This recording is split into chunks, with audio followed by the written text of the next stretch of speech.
Well, goodness, I got to remember where to look.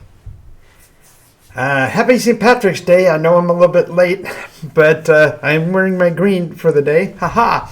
So we are today going to be looking at 7 of the stories that come from my over 50 years of RPG experience as a game master and storyteller. And all of these stories are not necessarily from actual campaigns that I've run, but simply stories that I have picked up over the years. Most of them are from my actual game sessions, but at least a couple of these stories are going to be more along the lines of retelling. And we will go into why I believe stories like these are so important. And by the end, I think you'll have a real idea of why and how role-playing can be an influence for your life and make things even more exciting than you think possible. But before we get to all of that, make sure you go down below and press all the buttons so that the algorithm will know that you're part of our audience. So let's get started.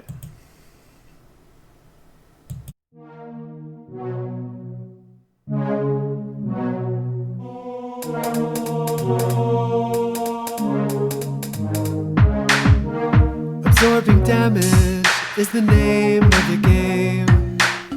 From the claws of monsters or the heat from a ball of flame. Our strength in numbers is a roll of the dice.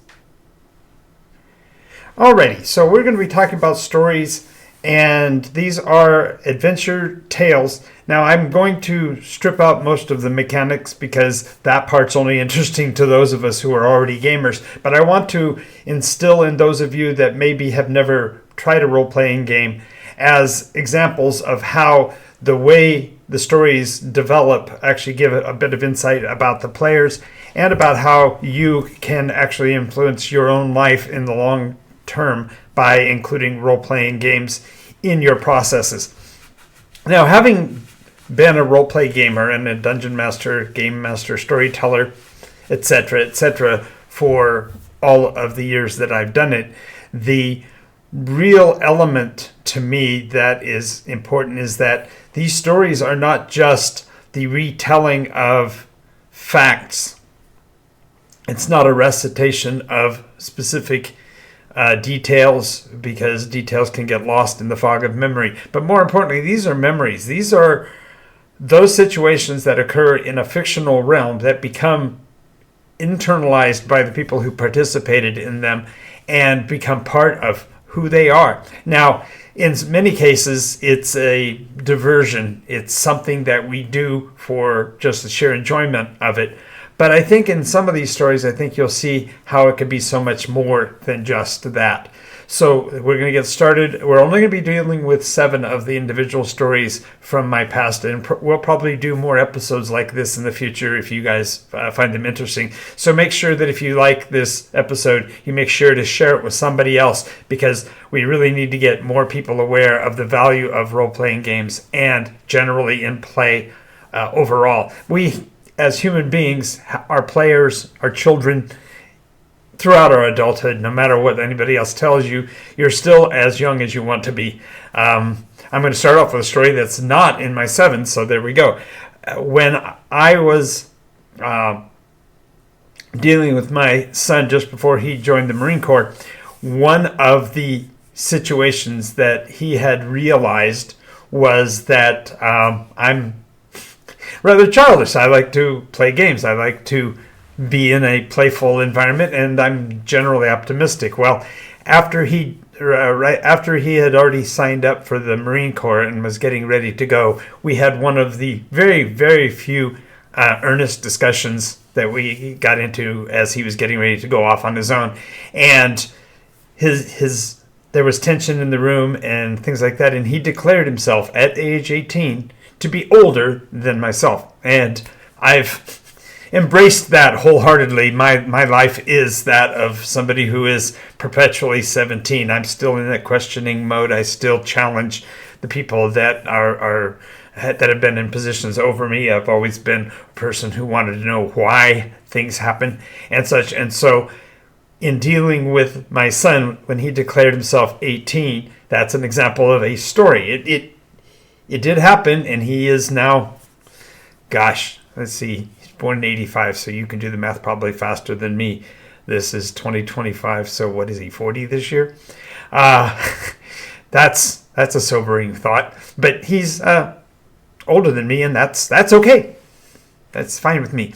So we're going to be talking about stories that occurred during the game sessions that I've run, starting when I was young and working all the way through. Now, we're only going to be doing 7 of them, but let's get started. I'm going to be going cyclic if I don't. Alrighty, so when Dungeons & Dragons first came out, yay, bedtime stories. Well, it's bedtime.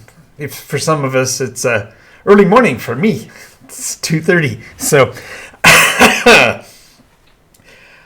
So, in those early days, the main thing was that you were creating an adventure for your players. As a storyteller, game master, I was taking down my notes earnestly and creating a map on hex on graph paper.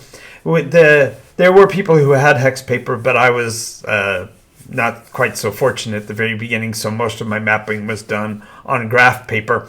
And at that point in my life, I was pretty interested in the concepts of puzzles and describing such. And so when I was writing the adventures, I would use a piece of graph paper, and I wanted to use every possible space.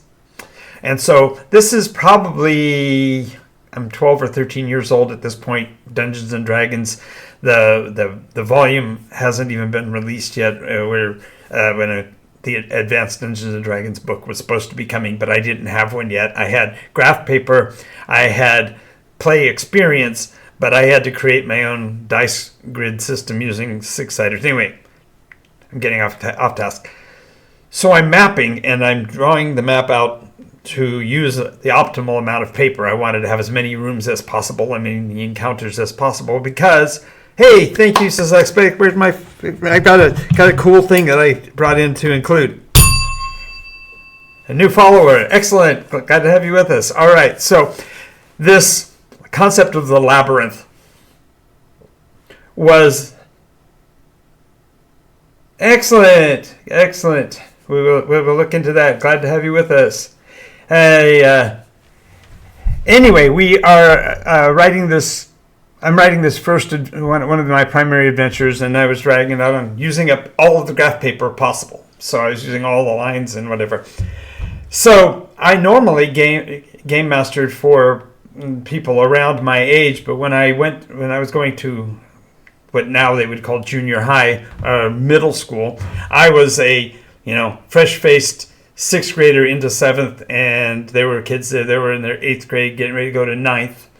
And the school we went to only had just the 2 grades, so 7th and 8th. Anyway, these older boys wanted to play, and so I was going to be the primary game master for this group. So I said, sure, absolutely. I've got, by this time I already have, 11 to 14. I've got 3 years under my belt, so I'm a veteran. And the players came in and asked, as I described, we were going into this underground dungeon, and two of the party were designed as dwarf miners into warriors, and they were classic fighter class, and they asked what the structure of the dungeon was, and I described that it was stone. And they said, great, well, how thick are the walls? Well, I'd used the entire graph paper. I didn't have any empty space. So quick calculation, I said, well, they've got to be about 6 or 8 inches thick. Now, I wasn't thinking clearly. I clearly had done no structural engineering at the age of 13. And so as they started through the dungeon, they said, well, we're dwarvish miners, so we're going to take out our pickaxes. How long is it going to take us to break down one of these 6 to 12 inches of stone and rock? Well, not realizing what they were attempting to do, I said, well, probably, half an hour to an hour to break through. It shouldn't be too difficult. So instead of going through all the twists and turns that I'd planned for the labyrinth and going to all the neat rooms, they had one of their characters had a detect spell that was going to allow them to detect gems. And so they'd ask me, what direction are the gems from here? And being a young game master, I said, oh, it's somewhere off in that direction, thinking that they would take the twists and turns and meander all over to try to get to where the loot was, so to speak. But no, they had determined it would take them 5 to 10 minutes to go through each wall. And so they just started pounding through the wall sections, tick, tick, tick, tick. And I learned really quickly that the designing of a labyrinth doesn't matter if your players are truly motivated and they have optimized is modern term. Back then it was min-maxed. They'd realized that a new novice game master wouldn't have the wherewithal to weather those kind of questions without looking like idiots, so to speak. So of course I was going to gladly let them do what they wanted. So they literally, in one afternoon, they burrowed through the walls of my dungeon to the loot room and basically walked out with the treasure without having to do any of the puzzles or meet any of the monsters or anything. They just burrowed straight through. And so as a storyteller, of course, you grant them the success and chalk it up to your own foolishness. And trust me, after that, my maps were made with plenty of dozens of feet between locations and various kinds of stone and even traps and locations that were not discoverable unless you burrowed through specifically to capture players who attempted this again. But this concept changed the way I thought about mapping, and that was at an early age. And so pretty soon my dungeons became more and more deadly, more and more dangerous to the players. Of course, you can't have an adventure without having some silliness, and some friends of mine had introduced me to several.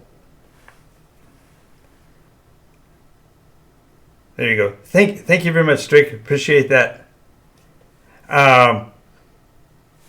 The concept of running an adventure was being colored somewhat with the news in the world that had to do with the discoveries and the information in the world about psychedelics. And so my players were saying, we want to play a game where we find some funny mushrooms and go on a trip. And so we had an adventure at one point. The players, stepping into a small village, had come with the understanding that this village was particularly noted for its psychotropic plant life, and decided they wanted to experience it. Now, to predicate this story, several of my players had been involved in the marijuana and early drug culture days. Now, I was, this is when I'm 14 or 15 years old, the players had much more experience in those parts of the world, but they were not experienced with role-play games. So I invited them to come and play, and Danny and his brother and a couple of others came to play, and they had this understanding about the way psychotropics work. So I told this story, and the idea was that they were under the influence of these chemicals. Now, this was in role-play. It wasn't. They were actually sober. I'm just clarifying that it was a thought experiment, if you will. And this, of course, was being done in theater of the mind play. There wasn't the extensive number of models and such that are available today. So it was all being played out in our minds. And as I described their pursuit of this particular woman, I was actually basing it in my head on the song Black Magic Woman, and you can Google that. But they were fascinated with her, and they were wanting to find out about this woman. And I was describing the outfit that she was wearing, and the phrase that I came up with was the concept of the red hot pink pookie moo. Now, I had heard this story originate from another person, so the idea of the term wasn't originally mine, but I thought that was really clever. And so the players who were literally laying in basically the equivalent of an opium den, and were in the game experiencing. Yeah, I thought we had two, but it was probably in my old.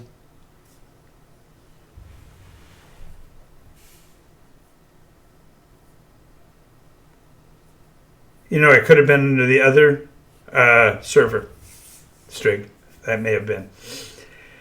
So, I'll have to edit this for the YouTube. The players were in pursuit of this woman, and as I described, the various creatures they saw, the fact that they were having to swim through sponge and having to climb a mountain of molten chocolate coming down a mound of ice cream. The players were really engrossed in that, and they started coming every week. Well, lo and behold, 3 or 4 of them actually admitted that they had stopped being involved in the types of substances they were involved with, because the stories were too much of a trip themselves to be trying to do it while intoxicated. And so I started actually gearing some of my adventures specifically to assist those who were wanting to find something more exciting to do than to sit around in such a fashion. So the red hot pink Pookie Moo wearing woman led them on all kinds of adventures, and they learned about spelunking as I took them through the basically I went through the alimentary canal and the physical condition of the human body as they were running through these dungeons and such, discovering how to survive and learning how to swim and such in the game within the equivalent of basically a monstrous living being. And so they were like tripping out on that, and the reality was that we made the game more exciting than any of the experiences they would have had in an altered state. So I felt pretty good about that.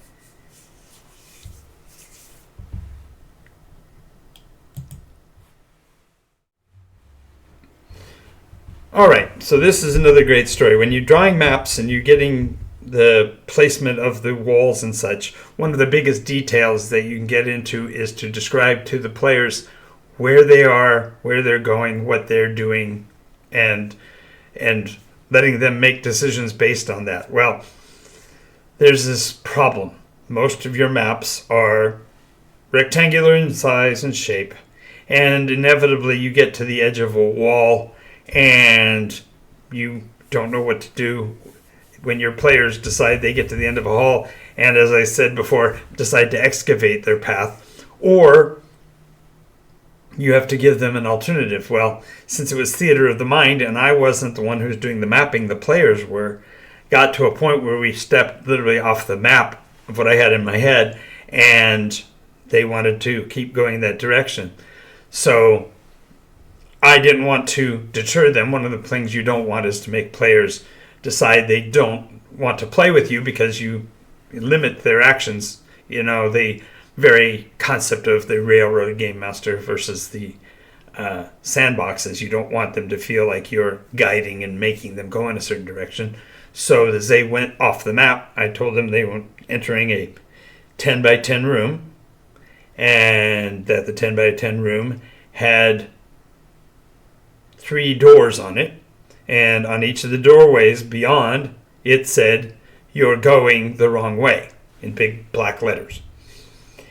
Well, they would look around, they'd investigate the room, do all kinds of searches trying to discover anything interesting in that room, but they were ignoring the signs, so they would just press on and go through either the door to forward or the door to the left, door to the right. And each time I was clearly trying to guide them back to where I wanted to go, so I would describe to them the room that they were in was a 10 by 10 room with 4 doors, one on each side.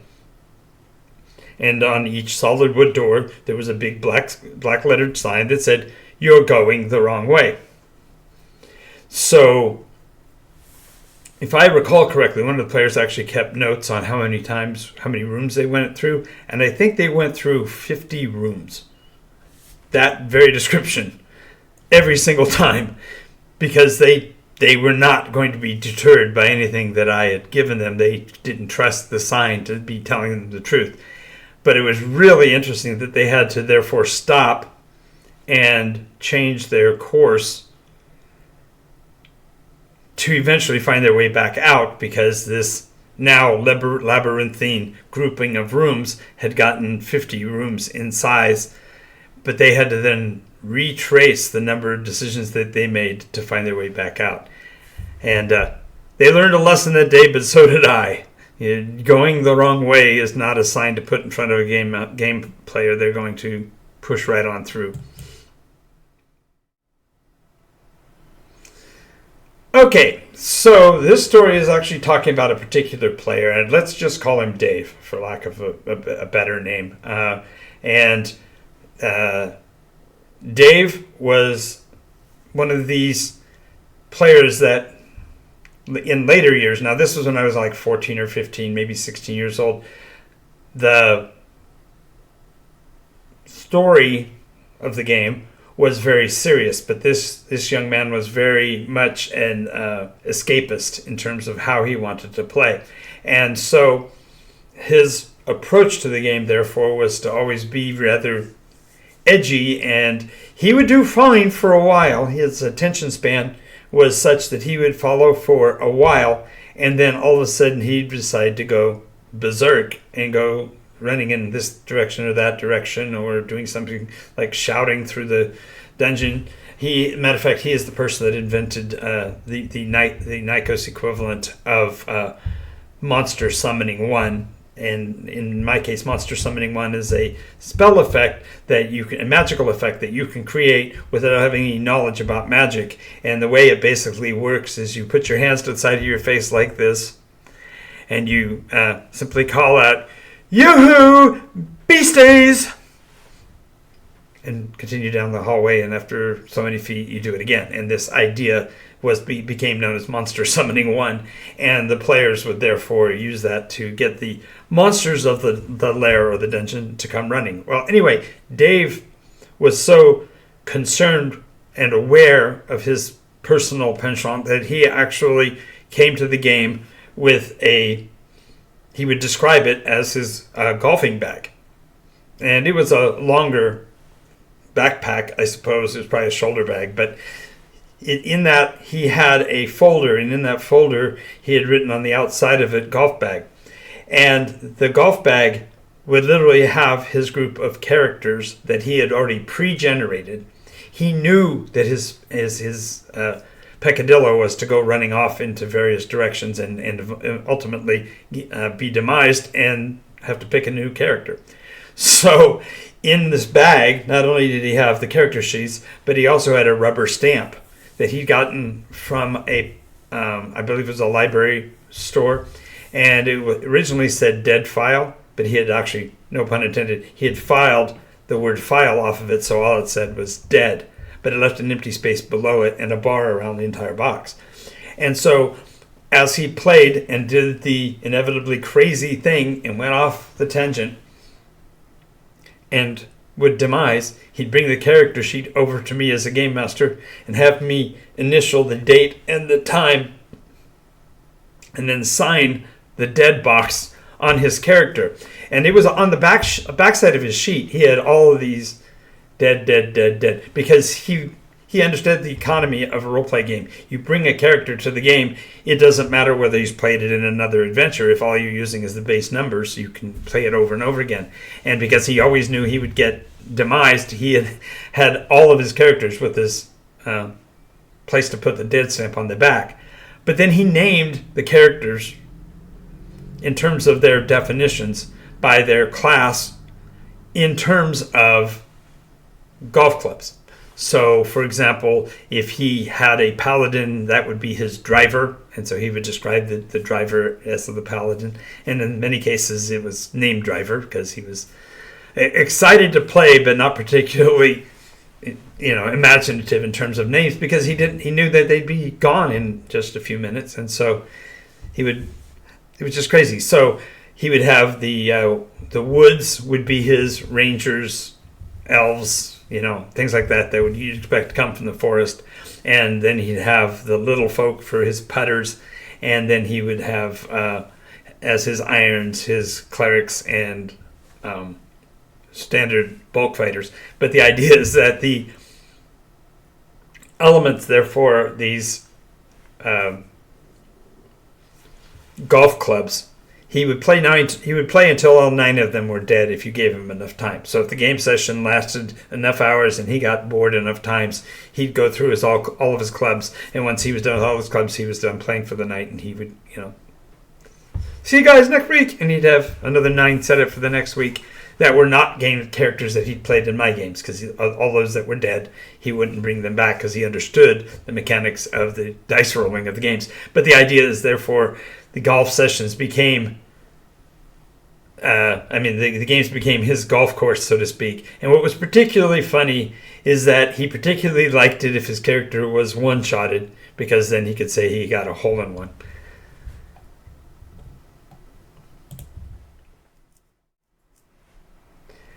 All right, so now you may not know this about me, but I am a real fan of Halloween, and Halloween adventures are the creme de la creme to me. The idea is you build a story that's themed to the Halloween season, whether it be a ghosty story or classic monster horror movie monsters or whatever. But the idea is that you create a story that is creative. Now, in this case, I must have been in my early 20s. I was in Southern California the first time.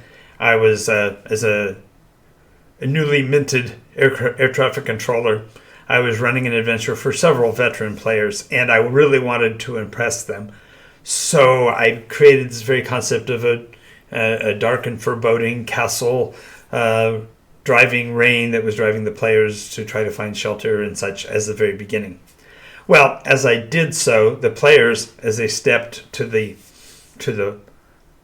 entrance and knocked on the door or whatever, I had one of the servants of this castle opening the doors and letting them in. And then I described this grand figure coming down the top of the staircase, tuxedo, red sash, golden emblem in the middle, very grand, very royal, very, spiffy. And my players, to the man, to the woman, all the players that were there looked up and go, "That's a vampire." They all start pulling out their mirrors and their holy crosses and their holy water. And it was true that I had planned to run that adventure as a vampire. That really was what I was going for. But now that my players are all geared up and ready for a fight, we're in scene 1, for crying out loud. If we're going to fight the big bad, we shouldn't be doing it right here on the front doorstep. So I just determined at that instant that I was going to do something completely different, and so I had to become extremely creative on the fly. So over the course of a 5-hour, 6-hour Halloween game on Halloween night, I created the concept of the Ultra Lich. Now, if you've played Tomb of Horrors or any of those adventures, the concept of a Lich, of course, is a sorcerer or a cleric who has determined they want to live forever, and they do whatever it takes, which means they get into very horror related body horror kind of things, and therefore the concept of the Lich is almost always as a super villain. But since they were already gearing on this creature as something that they wanted to kill, I had to think quickly, and so I determined that he was not an Ultra Lich, that he was not the Ultimate Monster, because that had already been defined in Tomb of Horrors as the bony remains of a Lich. But I determined that what it was instead was an Infra Lich, the idea that it had gone beyond the end of life that a Lich, I think actually I said Tomb of Horrors. Tomb of Horrors uses a demi-Lich, a Lich who's let his bones decay down to just bare bones, no pun intended, and therefore set up all the horrors that were in that. So I decided instead that this was an Infra Lich and that he was actually endeavoring to return to make amends for all the horrors that he had done in his life. And so he was depending on the players to help him regain his control of the evils that were in the dungeon. So yes, they got to fight all the different monstrous forms of liches and their minions and such, but they instead were in particular trying to help this lich to redefine himself and recover himself. And in order to make the game work, I added in the concept of a 3-tiered logic puzzle. Now, if you know what a logic puzzle is, it's basically a list of information that are all partial clues, and you have to get enough partial clues to be able to build the actual story behind it and nest them together to finally conclude the story. And so, pardon me, the personas there, the characters therefore had to not only fight off the monsters and gather the treasures, but then determine which treasures went together to create the mechanisms for the Infralich to be released and regained himself so he could make amends and make everything better. And like I said, 6 or 8 hours later, they had actually solved a logic puzzle, but I'd actually built it on the fly because I had to come up with the clues, and then I had to work out in my head as I'm describing it to them which pieces go with which pieces so that they can solve it. But I needed to make sure that it was open enough that the players would be the ones who would solve it, that I wasn't actually giving them the answer along the way. And it was a lot of fun, but it just proved to me that the real creative nature of role-playing games is that you have to engage your imagination in really deep ways sometimes in order to accomplish the tasks at hand. So the next part we're going to talk about is how the game can be affected by your players. Now, in this case, I'm in my late 20s. My kids were very young, and we were making do, but my players would come over to our house and play after work, and I was at this time an air traffic controller and was getting ready to get out of the military, in fact, and my players had formed a group that they collectively called the Dogs of War. And because we had so many new players coming on, they had started to assign them to teams as they became part of the group. And there was such a high level of paranoia in the group because they had run into bad people as NPCs. They were, in their own way, breaking apart the very fabric of role-playing games because they didn't trust new players. Now, part of that is because new players generally haven't had a session zero, and if they're brand new, there are some of them that are, as I described before, the murder hobo concept or the Leroy Jenkins, and they just want to throw themselves into the world and don't know what it's going to do. And so the players had built a mechanism called the Charlie Fox Brigade. Now, if any of you are familiar with the concept of what something with initials Charlie and Fox, you can probably figure this out, but they were basically causing the newer players to be the group's shock troops, that is, cannon fodder, the ones that would be sent in to fight the monster first, to find out, gauge its abilities, and then the main part of the group would go in and mop up. And at this point at my house, we had about 25 players per night at my house, and we were running on Friday nights and Saturday nights, and it was a continuous story at that point because I was a fool, and so I was running the adventure Friday night after I got off work until 2 or 3 in the morning. Then we'd break up and then come back and get back together about 11 or 1 and play through the rest of Saturday. So the idea here is that we're building out the ballad of they were building out the story of the Dogs of War. Well, in that story, one of the challenges is that they were, like I said, paranoid, and yet they were really worried about the leadership of the local kingdom. And so as they were going through, they were trying to avoid being interacted with by the nobles because they didn't want to get mired down in local politics. They were wanting to just simply move through the area to the next place on their personal agenda. Well, naturally, I, as a game master, want to engage them, so they end up in front of the king. And as they get in front of the king, he turns to their minstrel, an individual by the name of Gil, was the character's name, and said, please, Gil, if you would, please grace us with a story. And before he started to speak about the story, I did say, by the way, you are a bard, so I would expect this to be in a poetic form.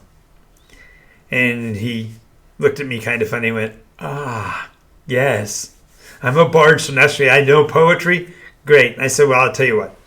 It's not fair for me to make you do that instantaneously. I'll give you 15 minutes. You and the rest of the group, especially the core of the Dogs of War, write the poem for what you want to say, and then you can report to the king. Now, this is important because in my house, because I had so many players, they had all kinds of different walks of life. So I had several who worked night shifts who would come into play, but they were exhausted from their previous day's work, and so they would come into my living quarters and nap, and so they were my sleeping group. And then I had some of them that were really foodies, and they appreciated getting involved with making the snacks and stuff, and so they would be in the kitchen with my spouse. And then I had my group that were cigarette smokers and such, and so they did their smoking out on the porch because they weren't allowed to smoke in the house. And then I had my stargazers, and they would be back on the back porch looking out at the sky and talking about such.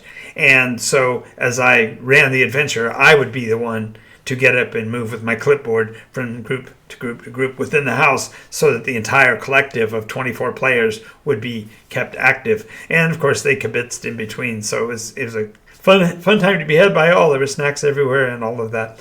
And the whole point is that I said all of that to say this. The adventurers came before me finally with their poem finished, and one of them actually, I kid you not, was a bit of a ham on a harmonica, and so he performed the music behind the storyteller, and the player who was playing Gil then recited the poem. And the poem was describing everything that I'd given him as clues, but it was skewing them on purpose because he was wanting to make sure that they got away scot-free, that they were only the messengers of this great and terrible danger that was coming, and that the kingdom should prepare for this invasion and this attack by these horrible monsters. And he was describing all the details of everything they'd gone to up to then, but putting them in the context of that story. But because he did it in poetic form, by the time they finished their poem, I was in tears. I was just so overwhelmed by it because they had done a better job of taking the same very details that I'd built, all the pieces that I'd give them to work with. They built a better conclusion than what I did. And in probably the most momentous decision I ever made as a game master, after I composed myself and calmed down because this, like I said, the song was so amazing. I told the players that their story was now officially the truth because their story and the concept of the Great War was so moving that it was going to be real. Now, I did say that you are going to get away with it. You're going to get what you wanted, which is you're going to be able to make your escape. But there will be now an army that will be engaging with this castle. And so, bless your heart. You did such a great job in storytelling with that poem. I'm making the reality what you said instead of where I was going with it. Well, as you may be surprised to know this, but they were not pleased with that. As a matter of fact, they took the Dogs of War in a completely different direction after that because it so annoyed them that their story had become truth that they then dedicated the group to the concept of breaking the plans of anybody that they got hired to work for because they did not like the fact that their poem actually bred real truth into the story. Even though the pieces all made sense and they all would have lent to that, they wanted that to be the falsehood so they could get away and keep doing what they were doing. But instead, I shifted the footing and made their story be the core sense of the story. And it was several more years before I finally got the direction to be less hostile. I can tell you for a while it really had become kind of like the hackmaster concept, that the players were out to destroy whatever I was putting together because that's what they saw as their only alternative, because I had turned their tables on them with their own poem. So now we move forward another 3 or 4 years, and I'm in my mid-20s. My kids they're still very small, and we're still I was still in the military at this time and about to get out. And these veteran players from the Dogs of War had infiltrated a mining operation being operated by some very nefarious folk who were utilizing slave labor and just not very nice folks. And so they had infiltrated this area known as Mirror Vale, and they found that the local criminal element was trying to drain a lake because there was an item of great power within the lake, and so they were trying to manipulate the people along the river to get them to provide access to the waterway.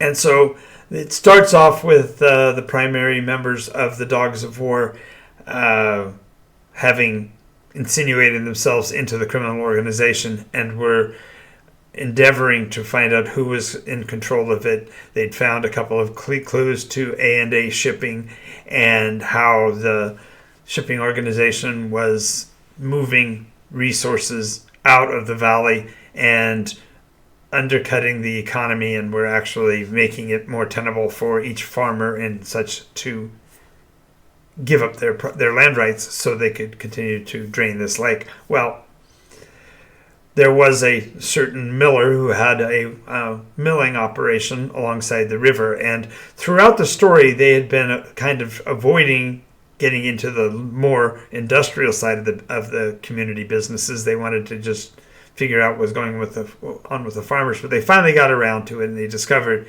that the miller, was actually involved in the heist and was actually utilizing his water wheel to divert the water from its course, and therefore they decided they needed to stop him. Well, he was apparently working with the Grolim and using monstrous workforce to be his enforcers, and so they determined they needed to infiltrate and take down this miller by actually going after his waterworks.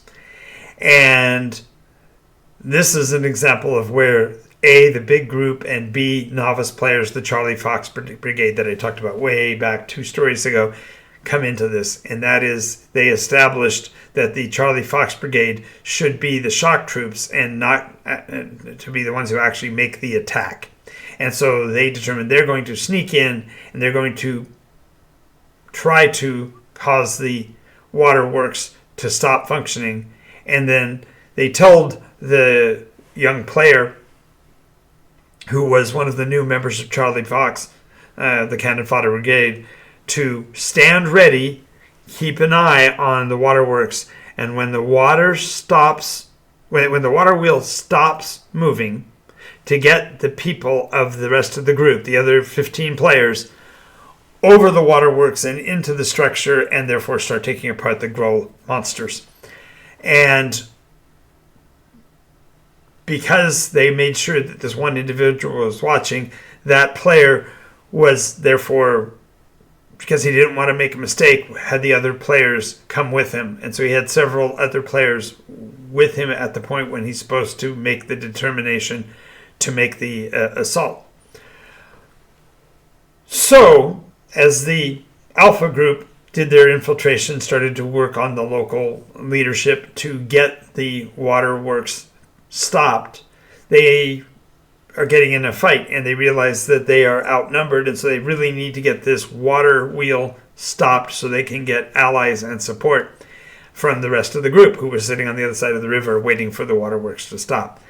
So as they're going through this, we get to the point where it becomes critical. The adventuring party has actually stopped the wheel, and now is the opportunity. So they turn to that young man and say, "Quick, tell them what you're supposed to tell them, which was, when the water wheel stops, get across the wheel. He looks over at them, looks at the water wheel, again, theater of the mind, turns to the other players and says, I was told to get the men off the wheel. Well, of course, they looked at the water wheel, and there was nobody on the water wheel because the water wheel was supposed to be used as their way of conveying themselves into the structure.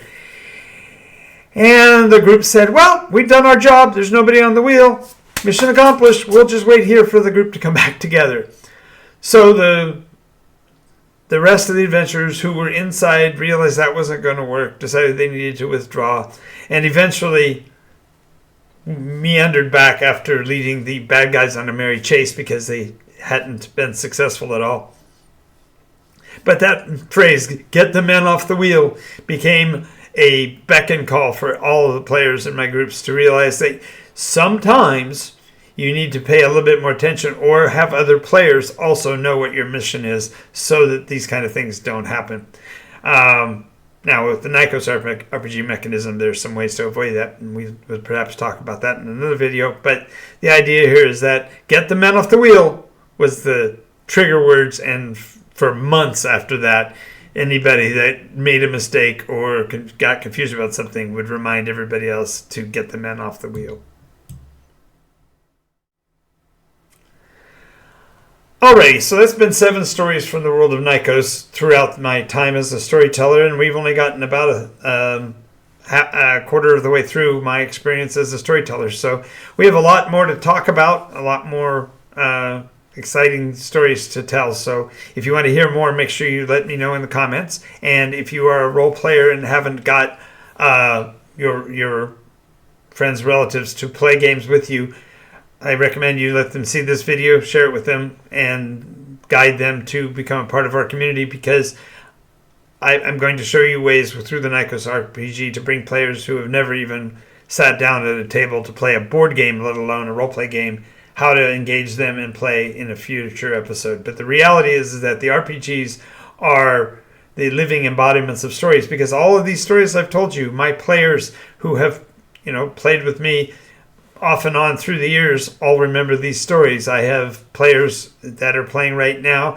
that played 12, 15, 18 years ago, or even further back, that actually play with us on a regular basis. And so the stories are echoed and reminded throughout the system. And really the point is that you as a player need to get to a role-playing table, because role-playing games are the way to attain memories of things that you would like to do or maybe have done and want to remember them again and to relive them anew. And I hope to see you soon at a table. Now, before we get going, I do want to remind you what my grandfather always says.